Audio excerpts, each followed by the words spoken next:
श्रद्धा शक्ति सेवा संस्थान जनमंगल रासोल हिंदुलु कल्याण संगठन भुवनेश्वर और जेपीएम रोटरी चक्षु चिकित्सालय मिलित आनुकूल्य मागणा चक्षु चिकित्सा शिविर सफलतार सह संपादित। श्रद्धा शक्ति सेवा संस्थान जनमंगल रासोल सप्तम वार्षिक उत्सव अवसर में सहयोगी अनुष्ठान हिंदुलु कल्याण संगठन भुवनेश्वर मिलित आनुकूल्य ढेंकानाल जिला हिंदुलु ब्लॉक रासोल ग्रामर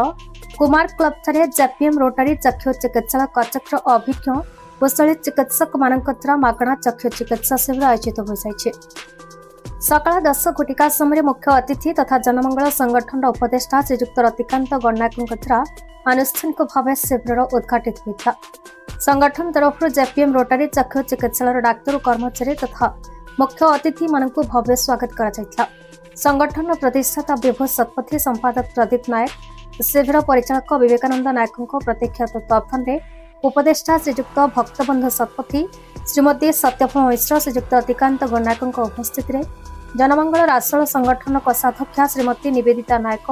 संयोजक चंदन साहू आजीवन सेवक निराकार वैद्य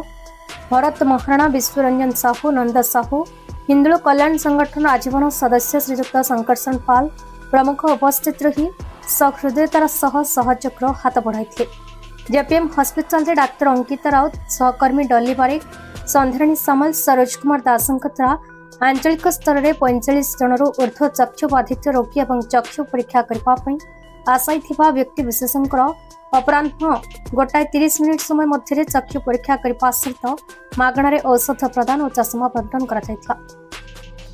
तत्सहित चिन्हट 8 जन चक्षु बाधित मोत्याबिंदु अस्त्रोपचार उपयुक्त होता बेले जेपीएम रोटरी चक्षु चिकित्सालय को मागणा अस्त्रोपचार निमित्त स्थानांतर कर आयोजक अनुष्ठान तरफ समस्त सुखिला खाद्यर व्यवस्था करा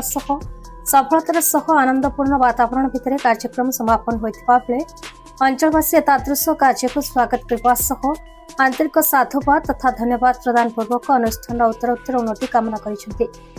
तेज प्रकाश थौ चक्षु बाधित रोगी निःशुल्क चिकित्सा तथा अस्त्रोपचार निमित्त जेपीएम रोटरी चक्षु चिकित्सालय निजस्व जान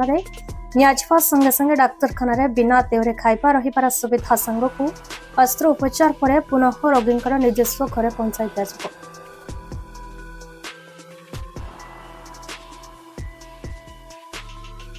मुझे Rotary hospital doctor Ankita Raut एठारे श्रद्धा शक्ति सेवा संस्थान हिंदोलर कल्याण अनुष्ठान तरफ जहाँकि सहयोगी भाव में जेपीएम रोटरी हॉस्पिटल तरफ ये गोटे चक्षु मागणा चक्षु शिविर अनुष्ठित होती 50 जन पाखापाखि पेसेंट आखि देखी सारे से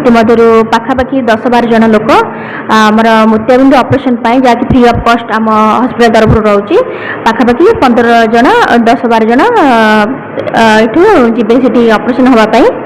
जहाँकि आम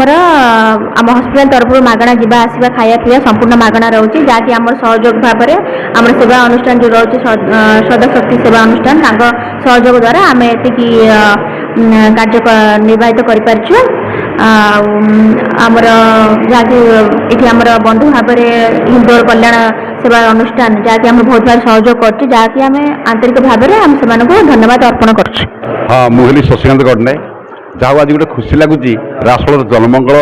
सेवा संस्था आउ हिंदोलर जो अच्छी आम संगठन अच्छी दुई जनकर मिलित आनुकूल्य गोटे चक्षु चिकित्सा शिविर होती मुझे देखुची भल सब डाक्तर मान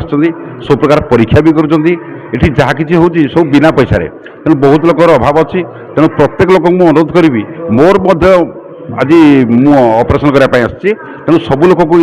मु रिक्वेस्ट करी से आसिक परीक्षा करूँ एते कौन पैसा लगुनि जहाँ जनमंगल आउ आम हिंदोल जो कल्याण संगठन दुई जन को मुझे बहुत धन्यवाद देवी एमती गोटे भल कार्यक्रम कर अनेक कार्यक्रम कर चक्षु चिकित्सा गोटे भल कार्यक्रम जोटा कि रोटारी क्लब द्वारा हो पारुची आ भल लगुच आपण समस्त सहयोग करूँ आर बेनिफिट्स भी नियंतु बिना पैसा सब हो तेणु आप पैसा खर्च करा दरकार नहीं आसतु मागणा शिविर में अटेंड करंतु। हिंदुलु प्रभास कुंजांग रिपोर्ट बीई न्यूज।